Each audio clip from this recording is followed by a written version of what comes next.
नमस्कार। Humans of Faridabad के 35वें episode में आप सभी का स्वागत है। मैं हूं आपके साथ प्रताप चौधरी। आज हमारे साथ एक बहुत ही खास मेहमान हैं विपुल शर्मा जी।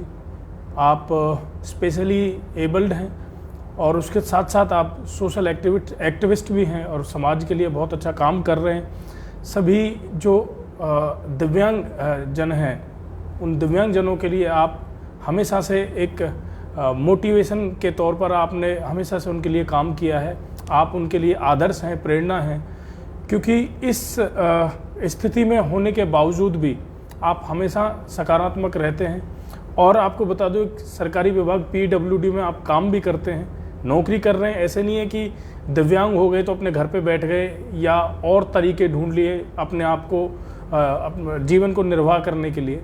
आप नौकरी करते हैं, इज्जत के साथ रहते हैं, लोग इनका सम्मान करते हैं। विपुल जी, सबसे पहले तो आपका बहुत बहुत स्वागत है हमारे चैनल में। मैं पहले ये जानना चाहूँगा कि आप कितने परसेंट मेरी जो डिसेबिलिटी है सर वो 100% है। अच्छा। और जो मेरी डिजीज है वो सेरेब्रल स्पास्टिक है, वो स्पाइनल कॉर्ड से है। ओहो। विपुल जी, इस परिस्थिति के बाद और इस स्थिति के बाद भी आप सरकारी एक इज्जत के साथ नौकरी कर रहे हैं। और मैंने अक्सर देखा है कि लोगों को आप और जो दिव्यांगजन हैं उन सबको आप एजुकेट करने की कोशिश करते हैं, उनको अवेयर करते हैं, उनके राइट्स के लिए उनको आप उनको अवेयर करते हैं, उनको बताते हो कि कैसे कैसे अपनी योजनाओं का, जो सरकारी योजना उनका लाभ उठा सकते हैं। तो आपको कैसा मतलब कैसे जो, क्योंकि बहुत सारी डिफ़िकल्टीज़ भी आती होंगी, क्योंकि आप कहीं से कहीं तक जाने में, घर से कहीं जाना है, आना है, जॉब पे जाना है या किसी स्कीम के लिए सरकारी दफ्तर जाना है, तो कैसे इन सब चीज़ों को कैसे सामना करते हैं और कैसे अपने आप को मोटिवेट करते हैं और कैसे पॉजिटिव रखते हैं? सर, दिक्कत सिर्फ एक ही है, वो दिमागी तौर पे दिक्कत है कि मैं दिव्यांग हूँ और मेरे को यहाँ जाने में दिक्कत है, मेरे को ये काम करने में दिक्कत है, मेरे को ये दिक्कत है। आज की डेट में जितनी भी सरकारी योजनाएं हैं सब ऑनलाइन है। अगर आपको कोई दिक्कत आ रही है, आप उसके विभाग से संबंधित जो वरिष्ठ अधिकारी हैं उनको मेल पे आप डाल सकते हो, उसके लिए आपको कहीं नहीं जाना। और मैं आपको बता दूं कि ये सरकार द्वारा निर्धारित किया गया है कि आपको 7 से 14 दिन के अंदर उसका जवाब देना पड़ेगा, नहीं तो आपके खिलाफ नोटिस इशू हो सकता है कि आपने भाई जवाब क्यों नहीं दिया। अगर कोई आपसे पूछ रहा है बार बार तो आपने जवाब क्यों नहीं दिया। तो सबसे पहले हमें दिमागी तौर से अपने दिमाग में से ये निकालना पड़ेगा कि हमें कोई दिक्कत है। बहुत बढ़िया जी। मेरा तो व्यक्तिगत तौर पे अगर आप मेरी बात करें तो मेरा मानना ये है कि एक दिव्यांग की जिंदगी एक राजा की जिंदगी है। अगर उसे अपने अधिकार का, अपनी योजनाओं का पता है और वो उसको प्राप्त कर पाए। विपुल जी, कैसे, अब जैसे चलिए आप तो खुद सेल्फ मोटिवेटेड हैं, अवेयर हैं, सारी चीज़ों के बारे में आपको जानकारी है। मैं तो आपसे काफ़ी सालों से जुड़ा हुआ हूँ और देखता हूँ कि आप लोगों को अवेयर भी करते हैं। तो अब दिव्यांग लोगों के लिए आप उन तक कैसे पहुँचते हो, कैसे उन लोगों की मदद कर पा रहे हैं? सर, मेरे साथ कई सारी NGOs कनेक्ट हैं जो कभी भी मैं उनके पास कोई भी प्रोजेक्ट लेके जाता हूँ वो कभी मना नहीं करती। जज्बा फाउंडेशन है, मिशन जागृति है, रेड क्रॉस सोसाइटी है, जिला प्रशासन है, चाहे वो SDM महोदय हों चाहे DC महोदय हों, कभी भी वो मना नहीं करते। और जो भी आइडिया मैंने उनके साथ डिस्कस किया है अभी तक, उन्होंने हमेशा यस किया है और हमेशा ही मेरे साथ खड़े रहे। जैसे देखिए 2020 में भी कोरोना आया और उसके बाद अब तो बहुत ज़्यादा कोरोना का जोर हो गया था, महामारी का। तो इस तरह के और भी बहुत से फरीदाबाद में बहुत से लोग हैं जो कि स्पेशली एबल्ड हैं। तो उन तक इस महामारी में आपने कोई मदद पहुंचाने की कोशिश की है, कुछ उन लोगों तक हेल्प पहुंचाई? सर, हमने इस तरीके से इंडिविजुअल मैंने इस प्लेटफॉर्म पे हेल्प की है कि जितने भी NGOs थे ना, जहां तक मैं पहुंच सकता था पहुंचा। और किसी ने मुझे बताया कि इनको ऑक्सीजन चाहिए, इनको रेमडेसिविर इंजेक्शन चाहिए, तो जो गवर्नमेंट पॉलिसीज थी उन्होंने कहा था कि CMO जब डॉक्टर प्रिस्क्राइब करेंगे उसके बाद वो लेटर CMO के पास जाएगा, देन वो ऑथराइज करेंगे कि इनको रेमडेसिविर देना है या नहीं देना।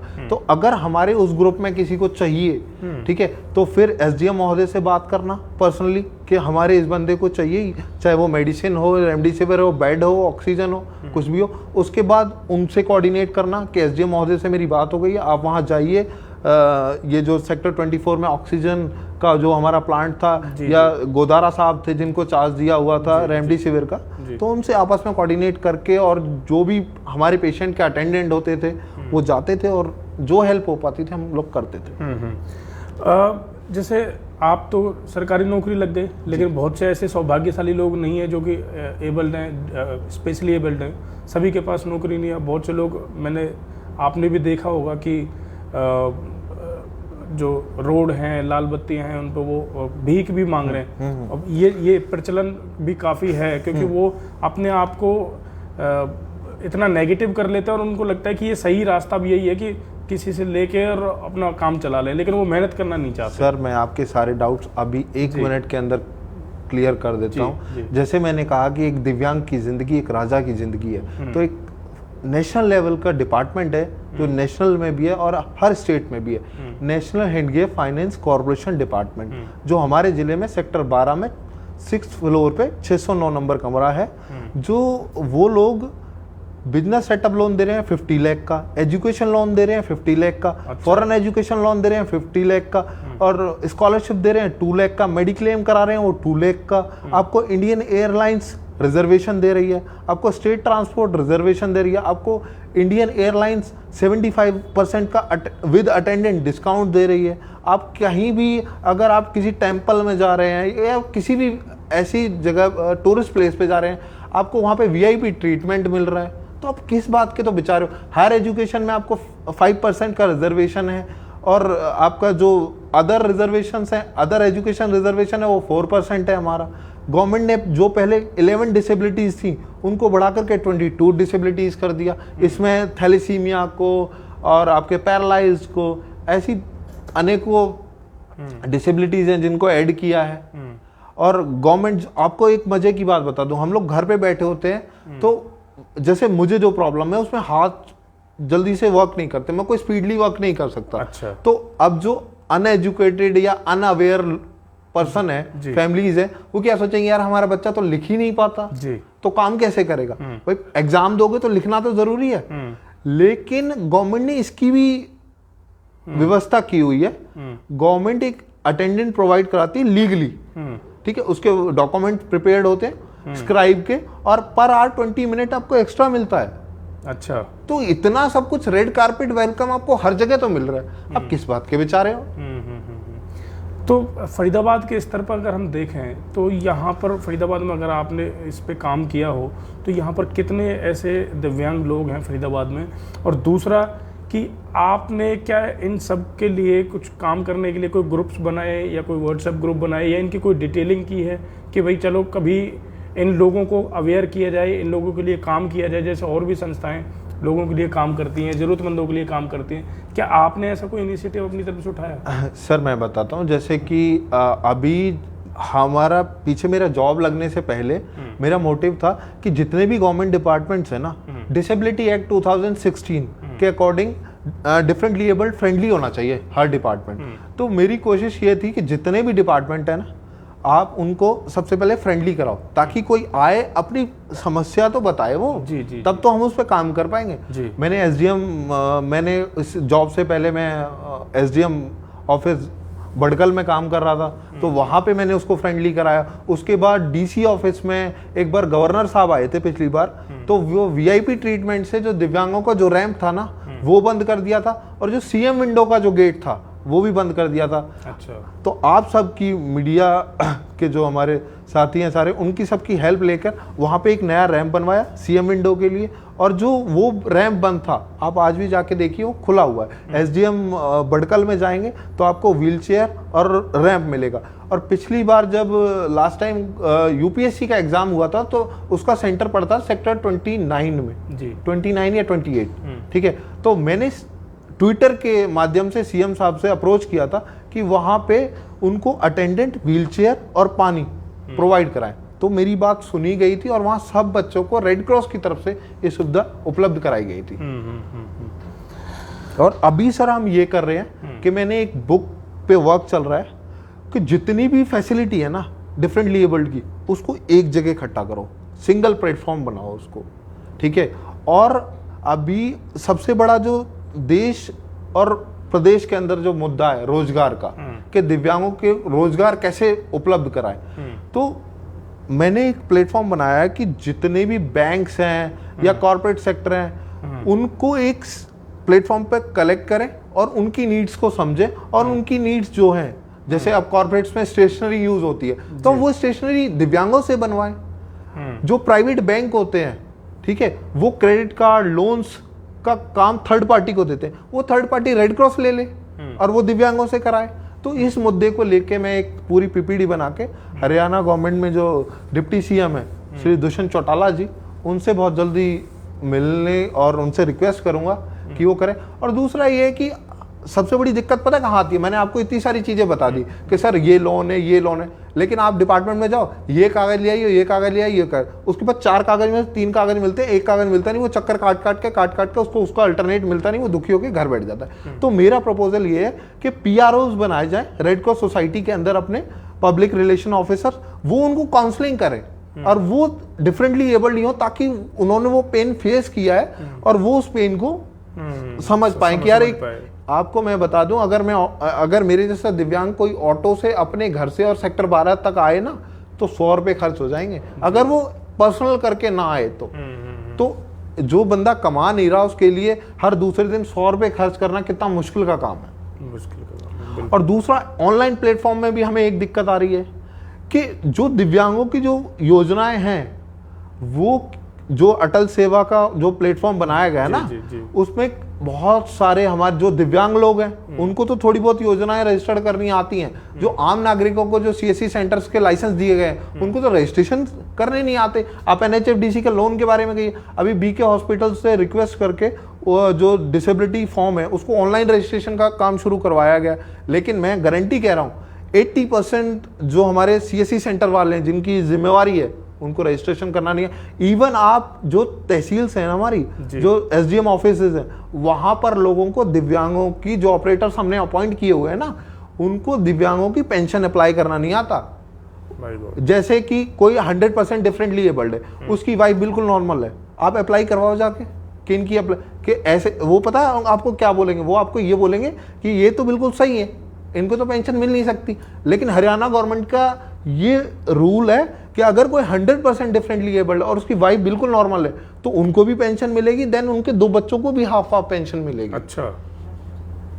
लेकिन हमारे पास है सब कुछ, लेकिन lack of awareness, lack of motivation की वजह से हम वहां तक पहुंच नहीं पा रहे।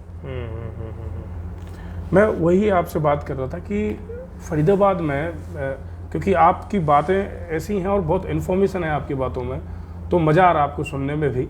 लेकिन मैं एक बात पूछना चाह रहा था कि जो फरीदाबाद में जो दिव्यांग लोग हैं, आप तो बहुत सेल्फ मोटिवेटेड हो, आप सब कुछ खुद करते हो, लेकिन फरीदाबाद में जो लोग हैं, जो दिव्यांग लोग हैं, क्या कभी आपने उनको इकट्ठा करने की कोशिश की कि सब लोगों को एक प्लेटफॉर्म दूं, इन लोगों के लिए कुछ करूं, क्योंकि ये सब आप खुद भी भोग रहे हैं? सर, मैंने कभी इकट्ठा नहीं किया, क्योंकि कोई इकट्ठा होता है, कोई अपना कन्वेंस लगाता है ना, तो बहुत आस होती है कि यहाँ से मुझे कुछ मिलेगा, और मेरे पास कुछ नहीं है। नहीं, आपके पास कुछ नहीं, लेकिन प्लेटफॉर्म तो तैयार हो सकता है। मेरे पास कुछ नहीं है, तो मैंने उसका दूसरा रास्ता निकाला कि जैसे गवर्नमेंट स्कूल के अंदर, जो गवर्नमेंट स्कूल है उसके अंदर जो सबसे बड़ा गवर्नमेंट स्कूल है 5 नंबर में, उसके बाद बहुत सारे दिव्यांग हैं। मैं रेड क्रॉस को कोलैबोरेशन किया, मैं वहां गया इंफॉर्मेशन के साथ। फिर कॉलेजेस में मैं फरीदाबाद के डीएवी कॉलेज का स्टूडेंट हूं, और मैं उस कॉलेज में रहा, वहां कॉलेज ने मेरी बात सुनी। फरीदाबाद का नॉन टेक्निकल कॉलेज, एक डीएवी एक अकेला कॉलेज ऐसा है जो 100% एक्सेसिबिलिटी देता है। वो लिफ्ट भी सिर्फ वहां पे साल में 2 या 3 बच्चे आते हैं, उसके लिए उन्होंने कितना वर्बली, मुझे नॉट श्योर, मेरे पास इसका कोई डाटा नहीं है, 50 लाख रुपए का जो लिफ्ट उन्होंने लगाया है, सिर्फ वहां पे साल में 4-5 स्पेशली चाइल्ड आते हैं उनके लिए लगाया।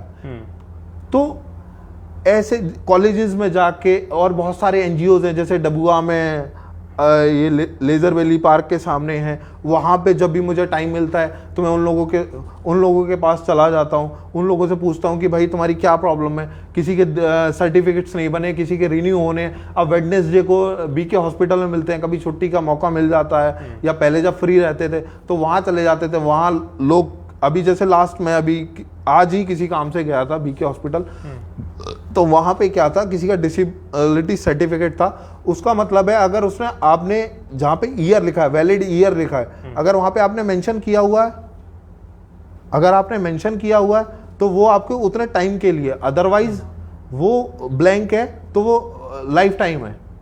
तो वो धक्के खा रहे थे, उनको गाइड किया, 15 मिनट उनको लगाए, मैंने उस तरीके से काम किया है। लेकिन इंडिविजुअली कि मैंने सबको कलेक्ट किया, सर नहीं किया। क्योंकि देखो आपको नॉलेज तो बहुत है, इसमें कोई दो राय नहीं है, आपको नॉलेज है, आपको पता है, आपको आप पॉजिटिव हो, सकारात्मक सोच है आपकी। तो मुझे ऐसा लगता है कि पर्सनली कि आपको कोई ऐसा प्लेटफॉर्म तैयार फरीदाबाद के दिव्यांग लोगों के लिए, क्योंकि मैं ये नहीं कहता कि आप पूरे हरियाणा तक जाओ, लेकिन कम से कम अपने शहर के उन लोगों को अवेयर करने का काम आप कर सकते हैं। सर इसके लिए हम ये कर रहे हैं कि अभी तक तो मैं अपना मतलब ठीक है, एक अपनी भी फैमिली है, अपने आप को भी स्टेबल करना है, तो अब मुझे जॉब मिल गई है। ये थोड़ा कोरोना का जो है वो पीरियड खत्म होगा, उसके बाद हम एक यूट्यूब चैनल लॉन्च कर रहे हैं। अच्छा। ठीक है, जिसमें जैसे डिसेबिलिटी सर्टिफिकेट बनना है, तो उसमें क्या क्या डॉक्यूमेंट लगने हैं, कैसे वो होगा, ठीक है, वो करेंगे। फिर मेट्रो में क्या फैसिलिटी मिलती है, मेट्रो में अगर मैं नीचे फोन कर दूं नीला मेट्रो स्टेशन पे कि मुझे आज जाना है, यहाँ के ट्रैवलिंग करनी है, तो वो मेरे को नीचे व्हील चेयर देंगे, देन एस्कॉर्ट करेंगे पूरा, और वहां मेरे गेट खुलने से पहले मुझे वहां पे रिसीव करने के लिए मेरे अटेंडेंट होंगे।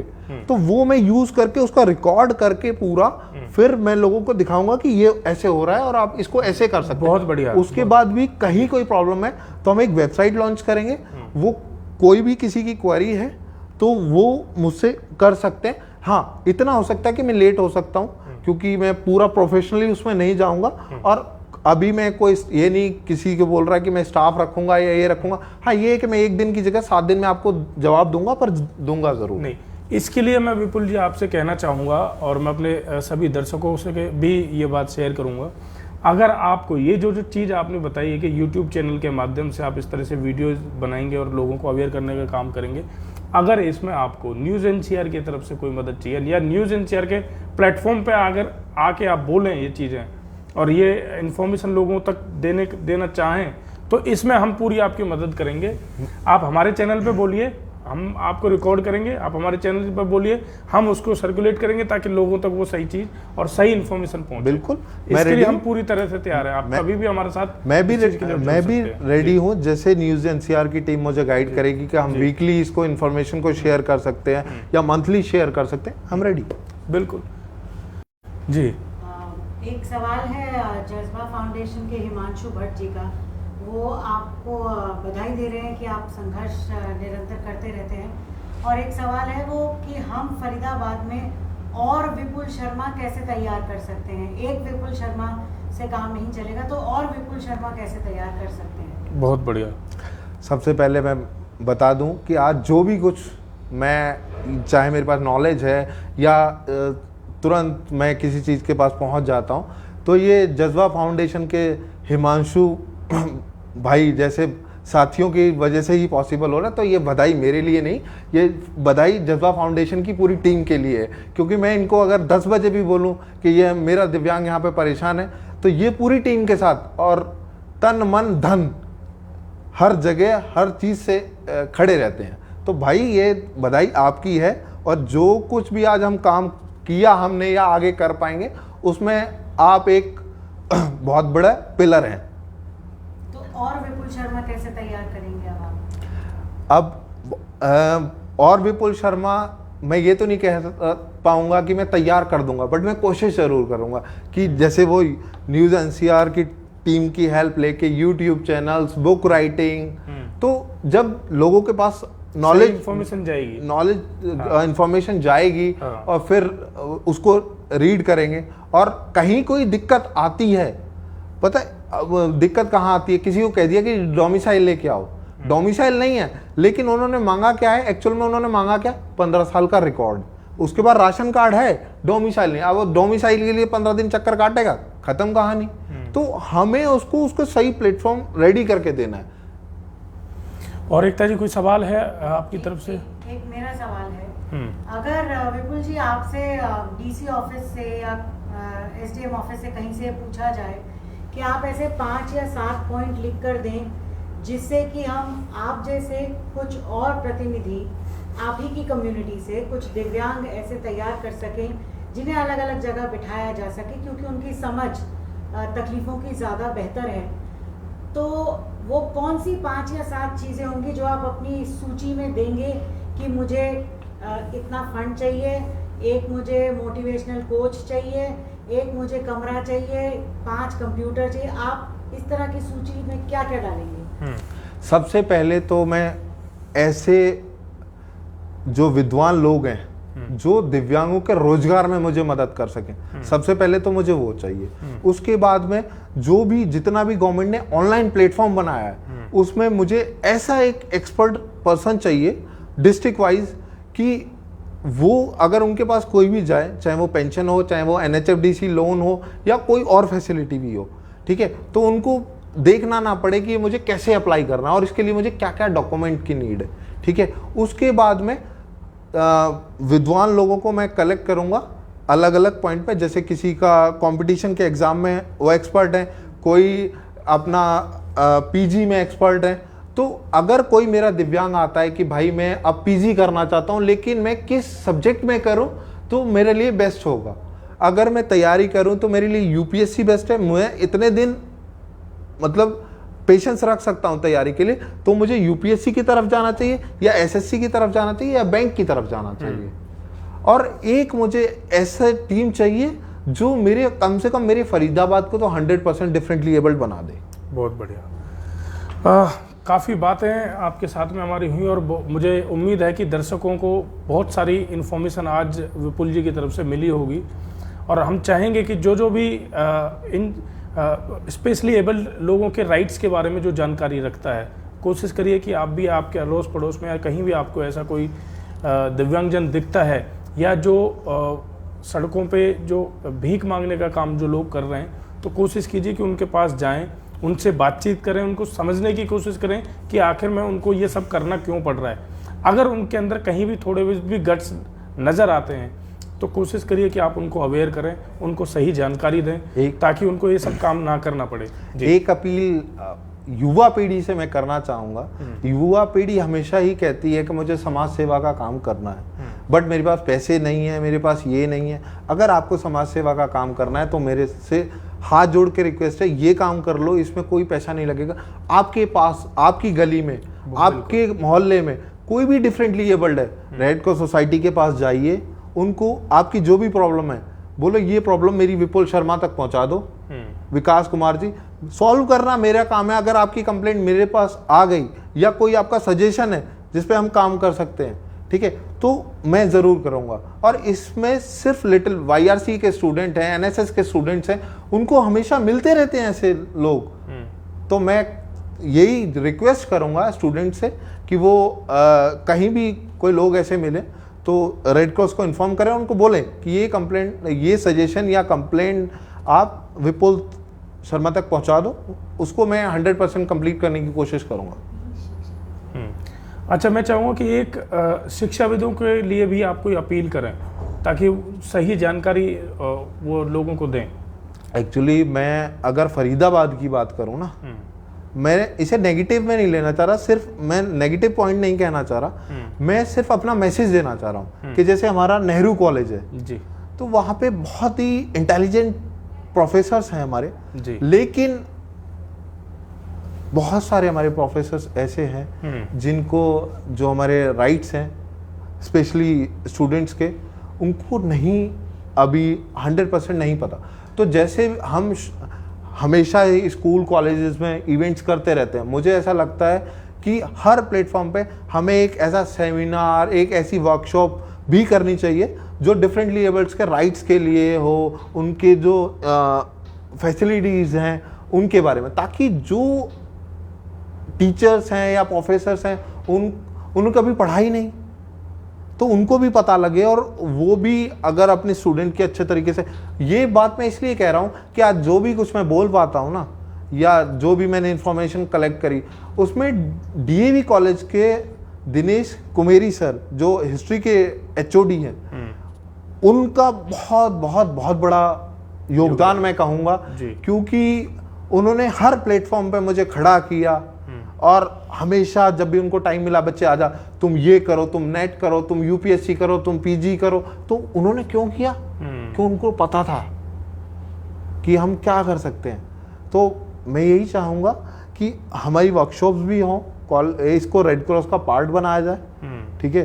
जैसे YRC के थ्रू हम युवा दिवस मनाते हैं, उस टाइम पे करें, या 26 जनवरी को या 15 अगस्त, अनेकों मौके होते हैं, ताकि जो अभी लोगों को बहुत सारी चीजें नहीं पता।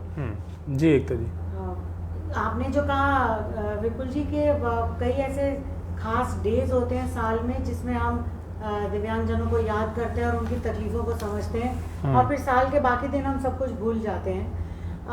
मैं चाहूँगी कि आप थोड़ा सा प्रकाश डालें इस बात पे कि सरकारी या गैर सरकारी ऐसे कौन से प्रोफेशन या नौकरी या करियर है, और अब तो क्योंकि देश डिजिटाइजेशन की ओर बढ़ रहा है, तो ऐसे क्या क्या काम हैं जो एक दिव्यांगजन शिक्षा के जरिए उन नौकरियों तक पहुंच सकते हैं? मतलब ग्राफिक डिजाइनिंग हो गया या एडिटिंग हो गया, ग्राफिक डिजाइनिंग हो गया, आपके मीडिया के अंदर ही वो आ गया। उसके बाद हमारा बहुत सारे, हम जैसे स्टेशनरी को बनाना है, और फूड प्रोडक्ट्स हम बहुत सारे, जैसे बेकरी के, हाँ, लेखन हो गया, हाँ, राइटिंग का हो गया, और राइटिंग हो गया, और आपका आप इंफॉर्मेशन वीडियोस डाल सकते हैं, ठीक है। इस तरीके के बहुत सारे काम हम कर सकते हैं। क्या अब तो गवर्नमेंट का स्किल डेवलपमेंट का भी जो यूनिवर्सिटी बनाई हुई है और मिनिस्ट्री भी बनाई हुई है,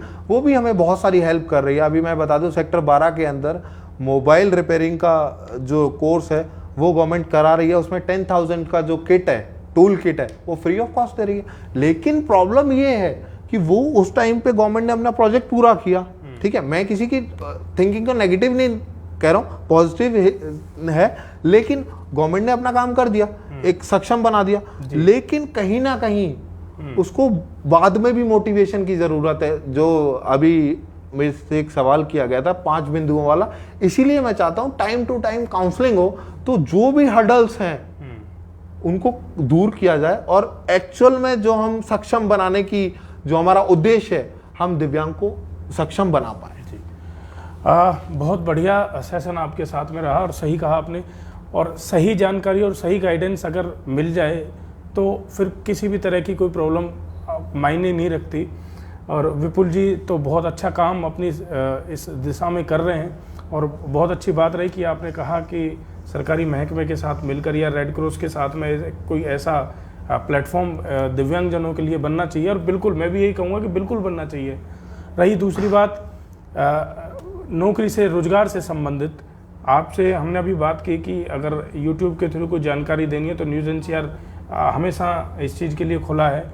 दूसरे मैं और ये कहना चाहूँगा, अगर कोई भी डिफरेंटली एबल कोई भी बच्चा है और एडिटिंग में अच्छा काम कर लेता है, तो हमारे पास भी एक ओपनिंग है, उसको हम भी एक रोज़गार दे सकते हैं। अगर उनको वीडियो एडिटिंग, विपुल जी मैं आपसे भी कहूँगा, अगर आती है तो हम उसको स्पेशल ट्रीटमेंट के साथ हम उनको हायर कर लेंगे। अगर कोई ऐसी ओपनिंग है तो आप हमसे भी संपर्क कर सकते हैं।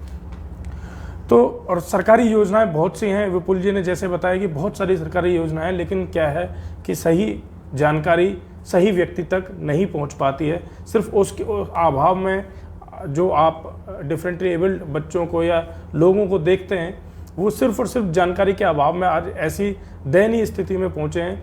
अगर इनके जैसे अवेयर होते तो आज इनके जैसे राजा की ज़िंदगी आप भी और आपके आसपास के जो दिव्यांग लोग हैं वो भी जी रहे होते। तो अगर भगवान दिव्यांग इनको कहता है तो हो सकता है कि भगवान ने सही सोच समझ के इनको दिव्यांग बनाया, क्योंकि उन्होंने इनको उसके साथ साथ में बहुत सारी शक्तियाँ भी दी हैं ताकि वो इस जीवन को अच्छे से जी सकें और अपने परिवार के साथ इज्जत से समाज में अपना स्थान बना सकें। बहुत अच्छा आज इनके साथ हमें लगा। कल इसी तरह से फिर से हम शाम 4 बजे इसी मंच पर हम फिर से उपस्थित होंगे, आप सबसे रूबरू होंगे, आपसे बातें करेंगे। तब तक के लिए आज हमें इजाज़त दें, कल फिर मिलेंगे। धन्यवाद।